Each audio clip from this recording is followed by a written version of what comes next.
Hello दोस्तों, अभी हम क्या कर रहे हैं, सेपरेशन टेक्निक पढ़ रहे हैं। इसी में आज हमारी जो सेपरेशन टेक्निक है वो काफी वैल्यूएबल और काफी जरूरी है। ठीक है, एग्जाम पॉइंट ऑफ व्यू से डिस्टिलेशन और फ्रैक्शन डिस्टिलेशन दोनों ही एग्जाम में आपकी अलग अलग 3 मार्क्स में पूछी जाती हैं, इसलिए ये दोनों आपको डिटेल में जानना थोड़ा ज्यादा जरूरी है। तो आज हम डिस्कस करेंगे फ्रैक्शनल डिस्टिलेशन। फ्रैक्शनल डिस्टिलेशन क्या होता है दोस्तों, और डिस्टिलेशन। सबसे पहले आप इस डिफरेंस को समझिए कि हम डिस्टिलेशन प्रोसेस और फ्रैक्शनल डिस्टिलेशन प्रोसेस कहां पे अप्लाई करेंगे। आपकी डिस्टिलेशन और फ्रैक्शनल डिस्टिलेशन में हम डिस्टिलेशन प्रोसेस को जब 2 मिसिबल लिक्विड होते हैं, ऐसे 2 लिक्विड जो एक दूसरे में डिसॉल्व हो जाते हैं और जिनके बॉइलिंग पॉइंट में सफिशिएंट टेम्परेचर डिफरेंस होता है और जो गर्म करने पे ब्रेक डाउन नहीं होते, उनको अलग करने के लिए, ऐसे लिक्विड्स को अलग करने के लिए हम डिस्टिलेशन प्रोसेस यूज करते हैं। पर जब आपका फ्रैक्शनल डिस्टिलेशन कब यूज होता है, जब आपके 2 मिसिबल लिक्विड हों। इसमें भी लिक्विड कैसे होंगे, मिसिबल, जो एक दूसरे में घुल जाएंगे। बट बड़ी बात क्या है कि उनके टेम्परेचर में डिफरेंस 25 केल्विन से कम का होगा। ऐसे 2 लिक्विड जिनके बॉइलिंग पॉइंट में टेम्परेचर का डिफरेंस 25 केल्विन से कम का होता है, ऐसे 2 मिसिबल लिक्विड्स को अलग करने के लिए आप कौन सी टेक्निक फॉलो करते हैं, फ्रैक्शनल डिस्टिलेशन। ये बहुत माइन्यूट सा डिफरेंस है जिसमें आप लोग कंफ्यूज होते हैं और आपके मार्क्स जो है वो डिडक्ट हो जाते हैं।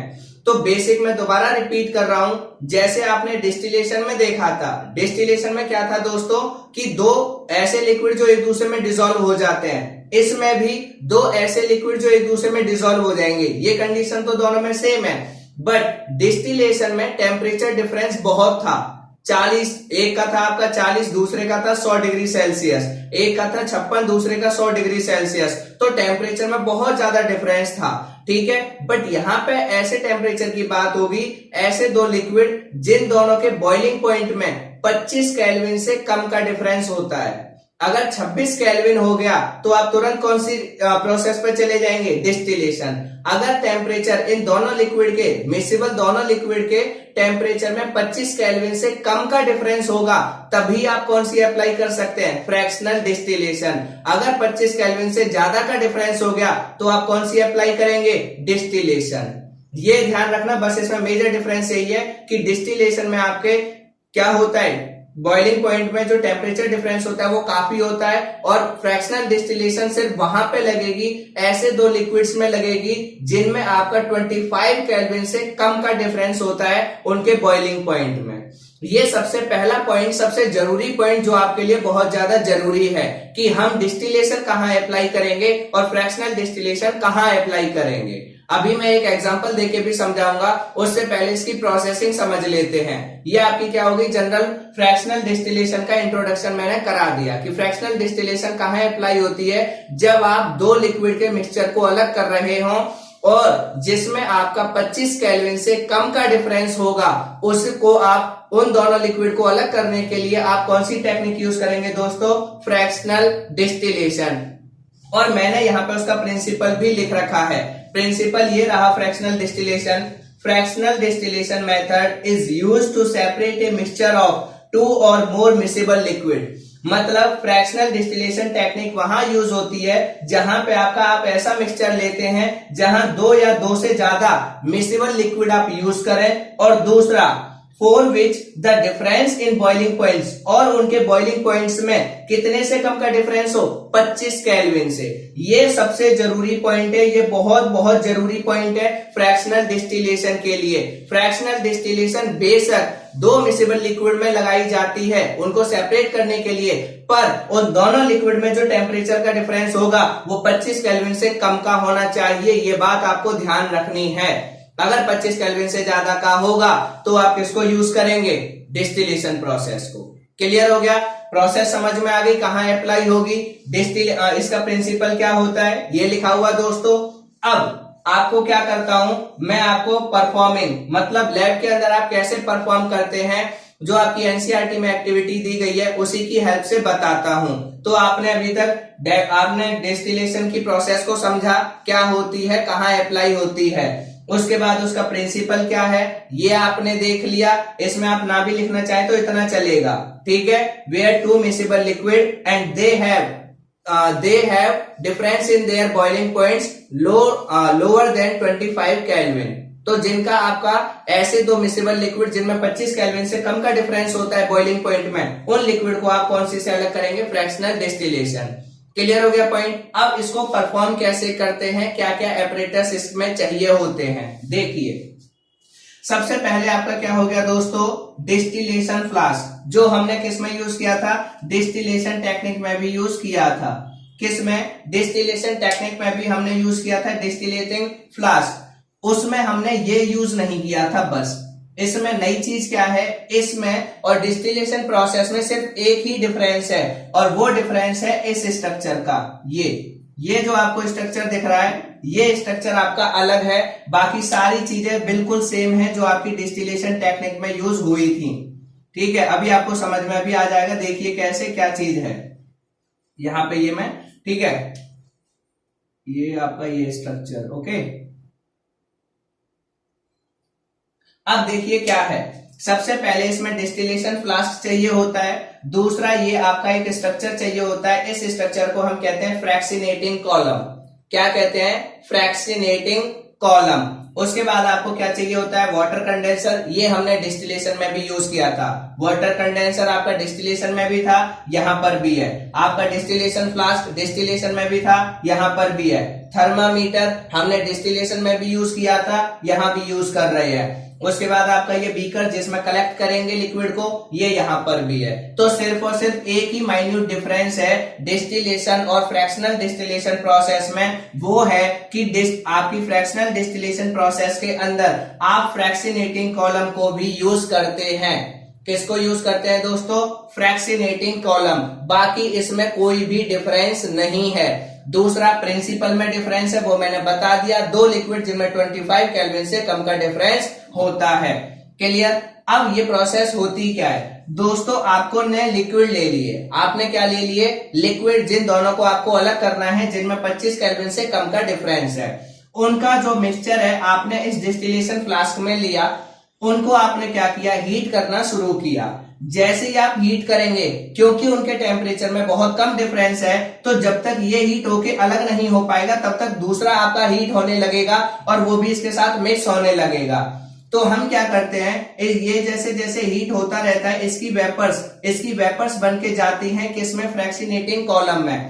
अब फ्रैक्सिनेटिंग कॉलम के अंदर ये क्या है दोस्तों, इनको कहते हैं बेड्स। इनको क्या कहते हैं, बेड्स। बेड्स मतलब क्या है, ये छोटी छोटी गोलियां होती हैं। ये आपको वहां दिखाई देंगी, जब आप इस इंस्ट्रूमेंट को देखेंगे तब आपको इसमें छोटी छोटी कांच की गोलियां सी दिखाई देंगी। उन्हीं कांच की गोलियों को क्या कहते हैं, बेड्स कहते हैं। अब जैसे जैसे इसमें से गर्म होने पर जो चीज पहले गर्म होगी वो क्या होगी, उसकी वेपर बन के जाएंगी, भाप बन के जाएगी।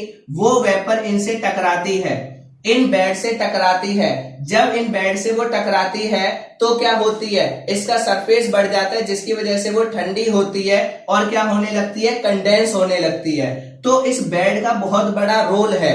ये जो आप फ्रैक्सिनेटिंग कॉलम यूज करते हैं, इसका बहुत बड़ा यूज है। और इसका यूज क्या है कि ये फ्रैक्सिनेटिंग कॉलम के अंदर आपके ये बेड्स जो है वो फंसे हुए रहते हैं। और ये बेड्स क्या करते हैं, ये आपका जो भी वेपर आ रही हैं उनका सरफेस, उनको ज्यादा से ज्यादा सरफेस मिले ठंडा होने के लिए और क्या होने के लिए, कंडेंस होने के लिए। तो वो यहाँ पर ठंडी होती हैं और ठंडी होके किसमें, कंडेंस होके लिक्विड में बदलना स्टार्ट हो जाती हैं। और वो लिक्विड आपका इस वाली ट्यूब से निकलता है। यहां से आपका गर्म पानी, मतलब ये बहुत ज्यादा हीट होती है, यहां से थोड़ी सी कंडेंस हो जाती है, फिर ये वाटर कंडेंसर में से होके निकलेंगी। यहां से ठंडा पानी आप भेज रहे हैं, इस वाली ट्यूब में नहीं जाएगा, ये इस किनारे किनारे पे भरेगा। इसमें से ये पानी जाता है पूरी में से, यहां से बाहर निकल जाता है। ये गर्म होती है, ये ठंडी होती है, यहाँ पे आके ये क्या हो जाती है, लिक्विफिकेशन, ठीक है, लिक्विड स्टेट में कन्वर्ट हो जाती है। और लिक्विड स्टेट में कन्वर्ट होने के बाद आपका जो पहले बॉईल हुआ होगा लिक्विड, वो लिक्विड आपको यहाँ पे पूरा का पूरा अलग मिल जाता है। और जो आपका दूसरा है वो इसके अंदर है, वो भी आपका क्या होगा, आपको उसका बॉइलिंग पॉइंट पता है। जैसे मैं बता देता हूं, सपोज किसी का आपका कितना है 25 डिग्री सेल्सियस और किसी का कितना है आपका 30 डिग्री सेल्सियस। ठीक है, ये 5 केल्विन से क्या है आपका कम का, 25 केल्विन से कम का डिफरेंस है। ठीक है, क्लियर। या 27 मान लीजिए, ये लीजिए 27 डिग्री। आपका एक का है 25 डिग्री सेल्सियस एक लिक्विड का और दूसरे का 27 डिग्री सेल्सियस। तो आपने क्या किया, जब आप हीट करेंगे तो 25 वाला पहले आपका बॉयल होगा, भाप बन के उड़ेगा और वो यहां पे पहुंचेगा। 25 के बाद 26 पहुंचेगा और जैसे ही 27 पहुंचेगा इसके बाद आपका दूसरा लिक्विड बॉयल होना स्टार्ट होगा। दूसरा लिक्विड बॉयल होगा, वो वेपर बन के आएगा, लिक्विड बन के निकलेगा, तब आप दूसरा बीकर यूज कर लेंगे, दूसरा लिक्विड अलग हो जाएगा।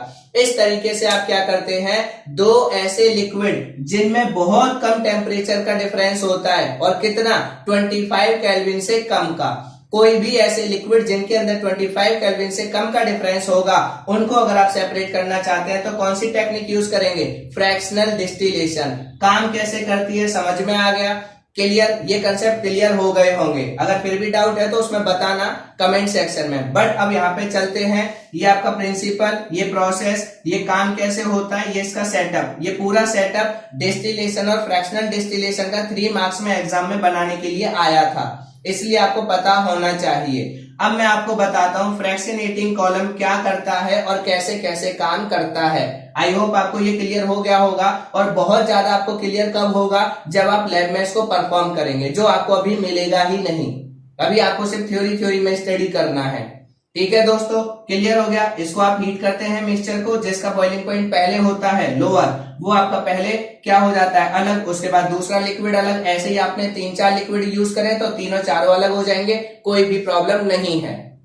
क्लियर, ये सारी कहानी कंप्लीट होती है। अब हम चलते हैं इसकी आगे की कहानी पर। इसकी आगे की कहानी क्या कहती है दोस्तों, वैसे तो आपको पता है पर फिर भी मैं चाहता हूं एक बार आपको बता दूं। एक बार आपको बताना क्या चाहता हूं, इसकी कंडीशंस बताना चाहता हूं कि आपकी फ्रैक्शनल डिस्टिलेशन की कंडीशंस क्या होंगी। फ्रैक्शनल डिस्टिलेशन की कंडीशंस मेजरली मैं 2 कह सकता हूं। पहला क्या होनी चाहिए, मिसिबल लिक्विड। क्या होने चाहिए, मिसिबल लिक्विड्स होने चाहिए। 2 हो सकते हैं, 4 हो सकते हैं, 6 हो सकते हैं, कोई प्रॉब्लम नहीं है। बट वो 2 हो 4 हो कोई प्रॉब्लम नहीं, बट उन सब में 25 केल्विन हर एक के बॉइलिंग पॉइंट में 25 केल्विन से कम का ही डिफरेंस होना चाहिए। अगर 25 से ज्यादा का होगा तो उस लिक्विड को आप फिर डिस्टिलेशन प्रोसेस से अलग करेंगे। पहली बात मिसिबल लिक्विड। दूसरा, इनका जो टेम्परेचर डिफरेंस है, टेम्परेचर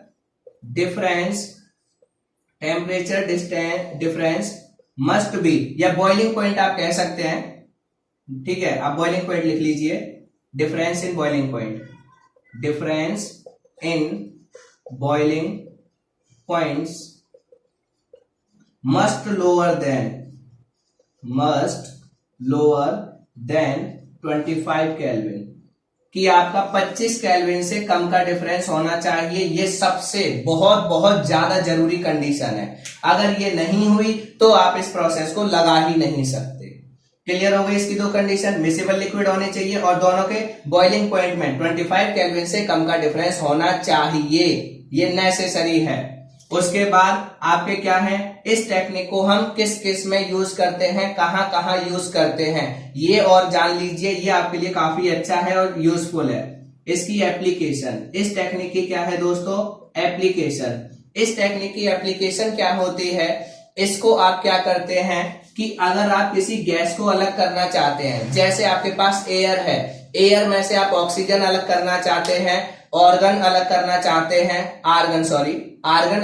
चाहते हैं, नाइट्रोजन अलग करना चाहते हैं, तो मिक्सचर ऑफ एयर में से अगर आप क्या करना चाहते हैं, डिफरेंट गैसेस को सेपरेट करना चाहते हैं, अलग अलग करना चाहते हैं, तब भी दोस्तों हम फ्रैक्शनल डिस्टिलेशन प्रोसेस यूज करते हैं।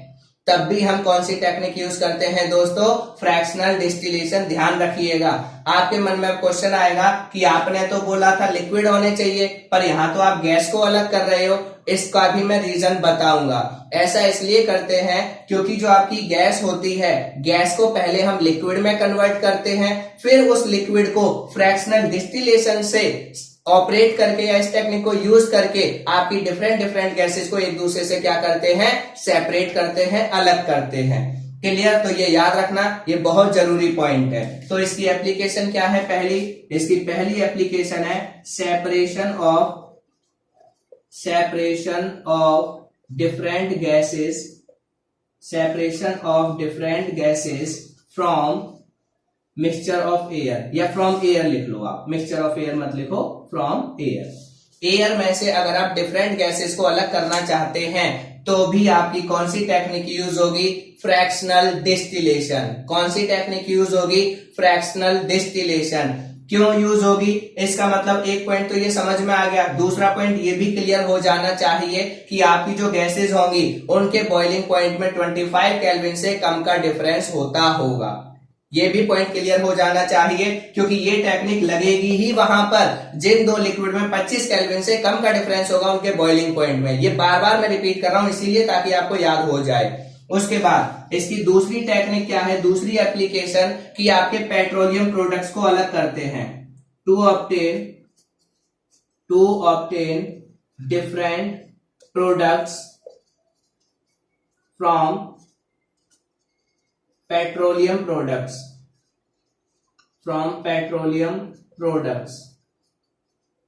ठीक है, टू ऑब्टेन डिफरेंट सब्सटेंस लिख सकते हो, प्रोडक्ट लिख सकते हो, कोई बात नहीं, चल जाएगा। अब ये समझिए ये पेट्रोलियम प्रोडक्ट क्या है।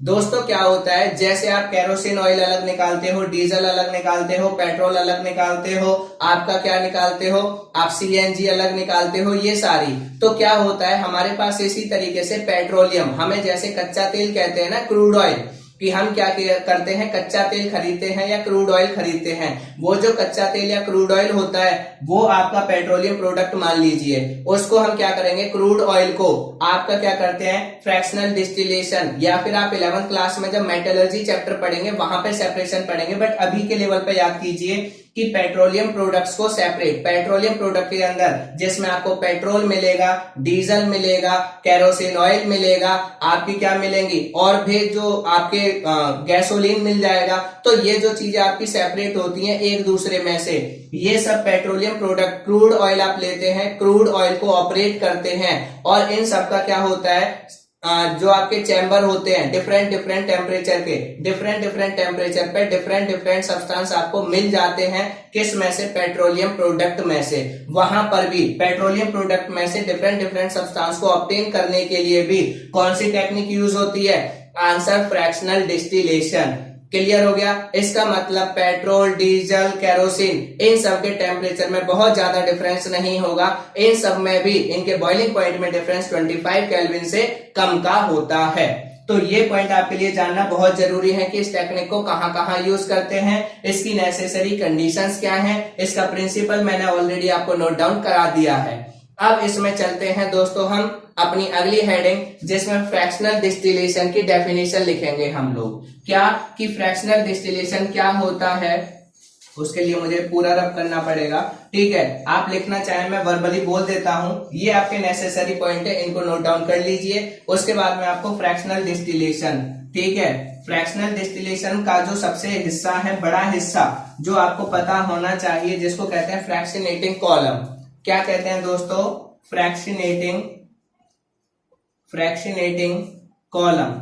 अब यही अकेला एक पॉइंट है जो आपका डिस्टिलेशन और फ्रैक्शनल डिस्टिलेशन में अलग है, जो आपका डिस्टिलेशन और फ्रैक्शनल डिस्टिलेशन में क्या है, अलग। तो ये क्या होता है, फ्रैक्शनेटिंग कॉलम के अंदर आपके बेड्स, छोटे छोटे जो बेड्स होते हैं वो पैक होते हैं, वो छोटे छोटे बेड्स क्या होते हैं, पैक होते हैं, और वो बेड्स क्या करते हैं, आपके सरफेस को बढ़ा देते हैं, सरफेस को इंक्रीज कर देते हैं, ताकि जो वेपर्स आ रही हैं वो वेपर्स क्या हो जाएं, ठंडी हो सके और कंडेंस हो सके, और लगातार ये प्रोसेस क्या होती रहे, आपकी चलती रहे। तो आप इसकी डेफिनेशन लिखना चाहें तो लिख सकते हैं। इसकी डेफिनेशन है simple, fractionating column is a tube, fractionating column is a tube, ठीक है, fractionating column is a tube packed with glass beads, packed with glass beads, ठीक है। उसके बाद the beads function as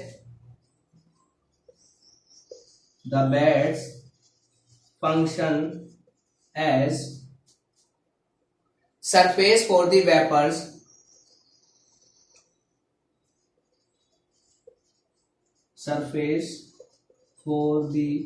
vapors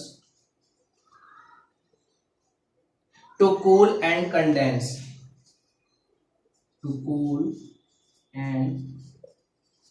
condense repeatedly.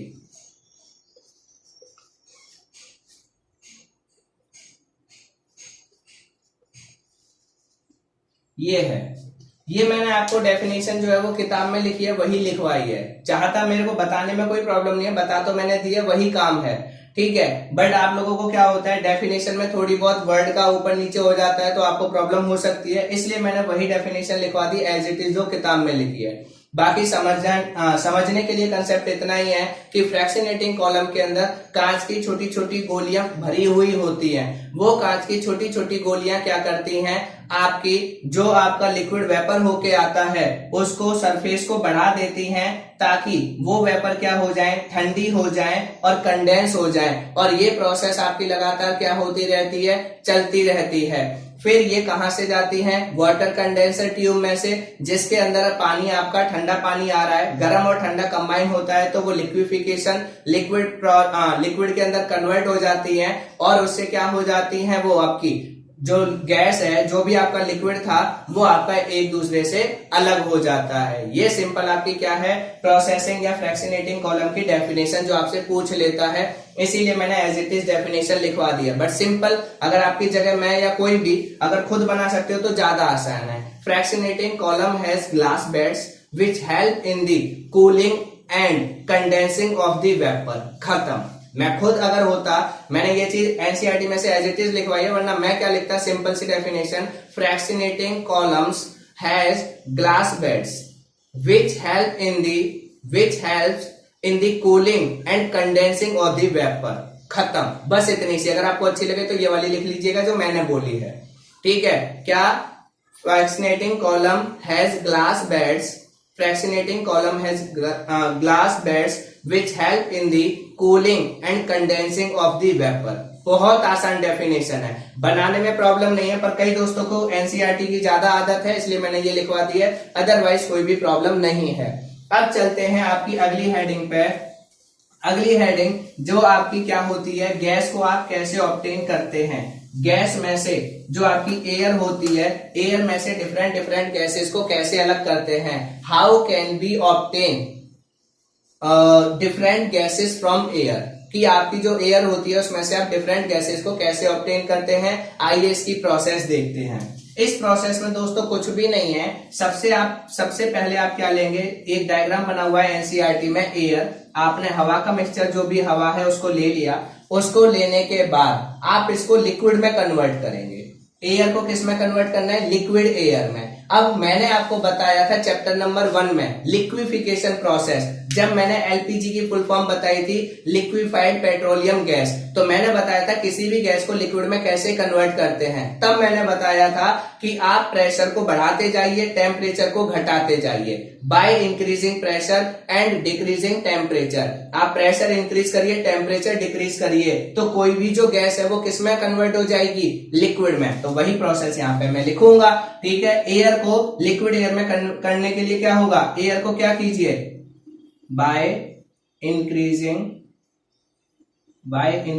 Pressure and decreasing temperature.